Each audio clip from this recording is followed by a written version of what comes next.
So, ito lang siya mga sis. So, meron siya nalagyan. At super cute, super liit lang yung mga sis. Very easy to store, especially pagka maliit ang iyong bag mga sis. So, meron siyang dalawang types ng cord. So, parang ganyan. Hindi ko alam kung anong tawag dyan mga sis. So, ito yung mga latest iPhone o kaya mga Android. Ito naman yung lumang parang iPhone niya.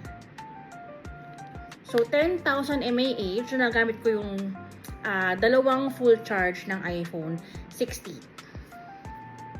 Ayan.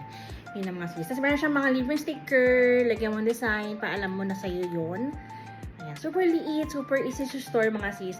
Kaya sa bulsa, kaya sa small bag, or kung saang pwede mo siya isiksik mga sis. O, diba mga sis? Very cutie. Kaya nyo siyang you need.